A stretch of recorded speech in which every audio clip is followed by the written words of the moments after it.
ఆరోగ్యంగా ఉండాలని నిండు నూరేళ్లు జీవించాలని ప్రార్థించడానికి తిరుపతి వెళ్తున్నారా?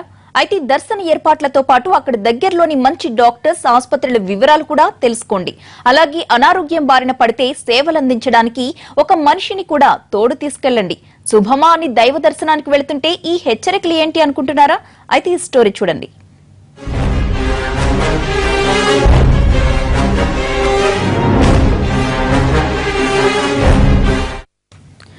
భక్తుల ఆరోగ్యం కంటే వసూళ్లపైనే అధికారులు దృష్టి సారించడంతో తిరుపతిలో హోటళ్ల వ్యాపారం 3 టిఫిన్లు 6 భోజనాల చందంగా విస్తరిస్తోంది. కాసుల యావలో హోటళ్ల నిర్వాహకులు నాణ్యతకు పాత్ర వేస్తుండటంతో వెంకన్న దర్శనం కోసం వచ్చిన భక్తులు ఆసుపత్రుల పాలవుతున్నారు. ఇన్నాళ్లు మొద్దు నిద్రపోయిన యంత్రాంగం విమర్శలు తీవ్రం కావడంతో తాజాగా ఇప్పుడు హడావుడి చేస్తోంది. దాంతో వారం రోజులుగా ఆరోగ్య శాఖ అధికారులు చేస్తున్న దాడుల్లో భయంకరమైన వాస్తవాలు వెలుగు చూస్తున్నాయి.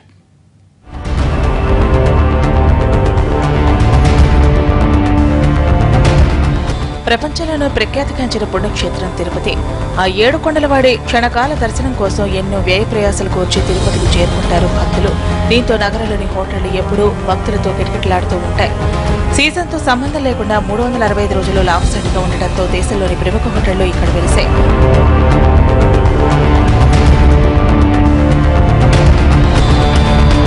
తిరుపతిలో లెక్కకు మించి వెలిసిన హోటళ్లు దూర ప్రాంతాల నుంచి శ్రీవారి దర్శనం కోసం వచ్చే భక్తులకు చుక్కలు చూపిస్తున్నాయి. నగరంలోని చాలా హోటళ్లలో విక్రయిస్తున్న ఆహార పదార్థాల ధరలు, నాణ్యతపై నియంత్రణ ఉండటం లేదు. దీంతో ఇదే అదనగా నాసిరకం సరుకులు, నూనెలు, రంగులు, కల్తీ పదార్థాలతో ఆహార పదార్థాలు తయారు చేసి విక్రయిస్తున్నారు హోటల్ యజమానులు.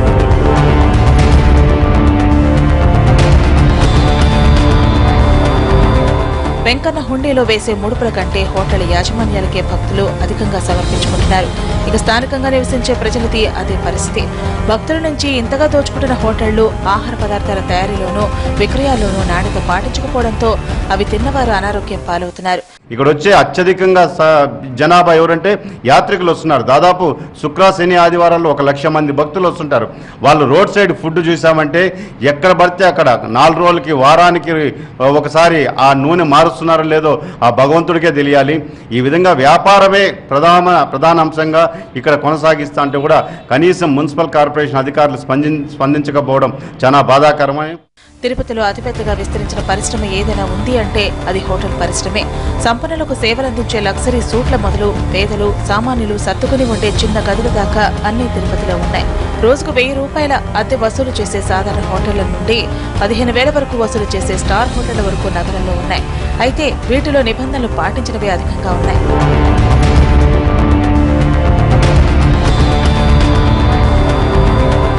పేద మధ్యతరగతి ప్రజలతో పాటు శ్రీవారి దర్శనార్థం వచ్చే సామాన్య భక్తులు నగరంలోని చిన్న హోటళ్లకే వెళుతుంటారు. ఇక్కడ తక్కువ ధరకు ఆహార పదార్థాలు లభిస్తుండడమే ఇందుకు కారణం. అయితే వీటిలో చాలా హోటళ్లు ఇరుకు గదుల్లో, మురికి కూపాల్లోనే ఉంటున్నాయి. ఇక్కడ పరిశుభ్రత అన్నది భూతత్వంలో వెతికినా కనిపించదు. తక్కువ ధరకు టిఫిన్లు, భోజనం అందించడం కోసం నిర్వాహకులు చౌకబారు వస్తువులనే వాడుతున్నారు.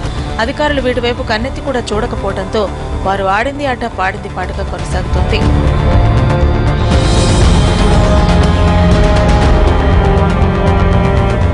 పైకి చక్కగా కనిపించిన హోటళ్లలోని కిచెన్తో పాటు ఇతర పరిసరాలు మరీ అధ్వానంగా ఉంటున్నాయి. చాలా హోటళ్లలో ముందు మిగిలిపోయిన ఆహార పదార్థాలను నిల్వ చేసి తర్వాతి రోజుల్లో విక్రయిస్తున్న ఆరోపణలున్నాయి. ముఖ్యంగా ఆ రోజు మిగిలిన మాంసాహారాన్ని నిల్వ ఉంచి తర్వాతి రోజు వేడి చేసి వడ్డిస్తున్నారనే విమర్శలు ఉన్నాయి. దాంతో చాలా మంది అస్వస్థతకు గురై ఆసుపత్రి పాలవుతున్నారు.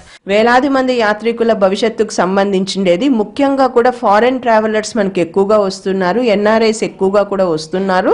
వాళ్ళకి సెన్సిటివిటీ అనేది చాలా తక్కువగా ఉంటుంది. అదేవిధంగా వాళ్ళకి రెసిస్టెన్స్ పవర్ కూడా తక్కువగా ఉంటుంది. కాబట్టి వాళ్ళు చిన్న ఇన్ఫెక్షన్ వచ్చినా కూడా ఎక్కువ అనారోగ్యం పాలయ్యి దాదాపు ఐసీయూ అడ్మిషన్స్ కూడా వెళ్ళే అవకాశం ఉంటుంది. కాబట్టి ఖచ్చితంగా ఆహార ప్రమాణాలు పాటించాల్సిన అవసరం ఉంది. Tirupati railway station, bus stand, Gandhi road, Balaji colony, Tirumala bypass road వంటి ప్రాంతాల్లో ప్రతి కూడళ్లో 100కు పైగా ఫాస్ట్ ఫుడ్ కేంద్రాలున్నాయి.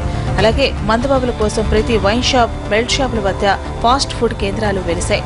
అయితే వీటిలో పరిశుభ్రత మచ్చుకైనా కనిపించడం లేదు. క్షణాల్లో తయారయ్యే ఫాస్ట్ ఫుడ్స్ తయారీ కోసం వీరంతా నాసిరకం ఆహార పదార్థాలను వాడుతున్నారు.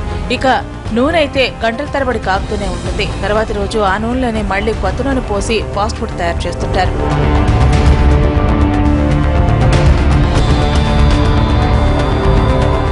పరిసరాల పరిశుభ్రతను గాలికి వదిలేయడంతో ఆహార పదార్థాలపై ఈగలు వాలుతున్నాయి. దాంతో అది తిన్నవారు అనారోగ్యం పాలవుతున్నారు.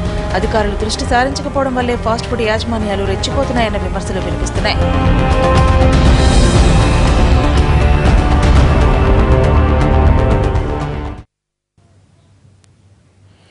రోజుకు 1,00,000 మంది యాత్రికులు విచ్చేసే తిరుపతిలో ఆతిథ్యం ఇవ్వడానికి 600 హోటల్స్ ఉన్నాయి. అయితే వాటిని తనిఖీ చేయడానికి మాత్రం ఒక్క అధికారి లేడు. దాంతో భక్తులకు పెట్టే నాసిరకం ఆహార పదార్థాలకు ఇష్టారాజ్యంగా ధరలు వేసి అమ్ముతున్నారు హోటల్ నిర్వాహకులు. మరోవైపు తిరుమలకు చేరుకున్న భక్తుల భద్రతకు తప్ప తిరుపతితో తమకు సంబంధం లేదన్నట్లు వ్యవహరిస్తోంది టీటీడీ.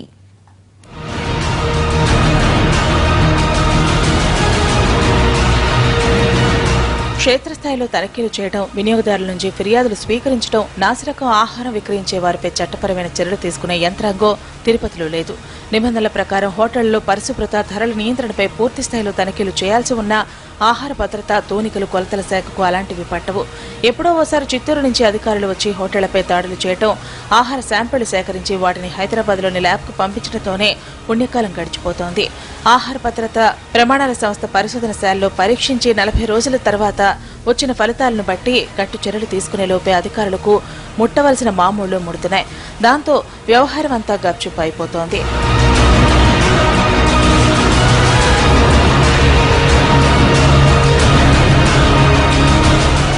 తనిఖీలు నిర్వహించి అధిక ధరలకు అమ్ముతున్న వారిపై కఠిన చర్యలు తీసుకుంటామని చెప్పే అధికారులు లేకపోవడంతో హోటళ్ల ఆగడాలకు అంతు ఉండటం లేదు. మరోవైపు హోటళ్లను తనిఖీ చేయడం తమ పని కాదని బహిరంగంగానే చెబుతున్నారు మున్సిపల్ అధికారులు. దీంతో కలుషిత నీళ్లు, ఫ్రిడ్జ్లో నిల్వ ఉంచిన ఆహారమే భక్తులకు పెడుతున్నారు హోటల్ నిర్వాహకులు. అన్యాయంపై ప్రశ్నించిన భక్తులపై దాడి చేసిన ఘటనలు కూడా ఉన్నాయి. ఈ క్రమంలో బాధితుల నుంచి ఫిర్యాదు స్వీకరించడానికి కూడా స్థానిక పోలీసులు ఆసక్తి చూపడం లేదన్న విమర్శలు కూడా ఉన్నాయి. పోలీసు, రెవెన్యూ శాఖలు మొదలుకొని మున్సిపల్ శాఖ వరకు హోటళ్ల నుంచి నెల లక్షల్లో మామూలు అందుతున్నాయి. అధికారుల బంధువులు, వీఐపీలు వచ్చినప్పుడు రూములు, ఉదయం టిఫిన్ నుంచి రాత్రి భోజనం వరకు అన్ని ఉచిత సేవలు లభిస్తున్నందున హోటళ్లపై అధికారులు దృష్టి సారించడం లేదంటున్నారు స్థానికులు. అయితే అధికారులు మాత్రం వీటన్నిటిని తోసిపుచ్చుతున్నారు. నిబంధనల ప్రకారం చర్యలు తీసుకుంటున్నామంటున్నారు. తిరుపతి కార్పొరేషన్ మున్సిపాలిటీ ఉన్నటువంటి ఈ యొక్క శానిటేషన్ విభాగం మొత్తము కూడా చేస్తున్నాము. దీన్ని ఇలానే కంటిన్యూ చేస్తామని, లైసెన్స్ లేని వాళ్ళకి లైసెన్స్ తీసుకోమని చాలా వరకు హోటల్స్ కూడా మేము మూయడం జరిగింది. కాబట్టి దీంట్లో మనకు అందరూ కూడా పుర ప్రజలు, అలాగే రాజకీయ నాయకులు అయితేనేమి ప్రతి ఒక్కరూ కూడా ఈ స్వచ్ఛ భారత్ని అవగాహన చేసుకొని మేము చేస్తున్నటువంటి ఈ యొక్క తనిఖీలు ముమ్మరంగా ఇంకా జయప్రదం చేయాలని, ప్రతి ఒక్కరి సహకారము మాకు కావాలని, ఒక పార్టీ పరంగా కాకుండా ప్రజలందరూ కూడా భాగస్వాములు కావాలని కోరుకుంటూ ఈ దాడులు నిర్వహిస్తున్నాము.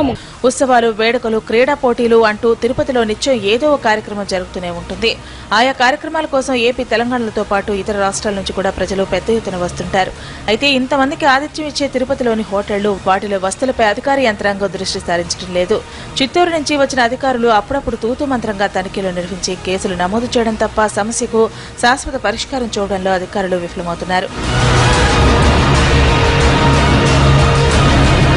తిరుమలలోని హోటళ్లపై వరుస దాడులు చేస్తూ అనధికారంగా ఉన్న హోటళ్లు, క్వాలిటీ విషయంలో చర్యలు తీసుకుంటున్న టీటీడీ అధికారులు తిరుపతి వైపు మాత్రం కన్నెత్తి చూడలేదు.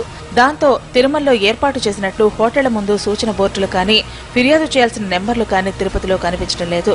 శ్రీవారి దర్శనాతో ఇతర రాష్ట్రాల నుండే కాక ఎన్ఆర్ఐ, విదేశీ భక్తులు కూడా అధిక సంఖ్యలో వస్తుంటారు.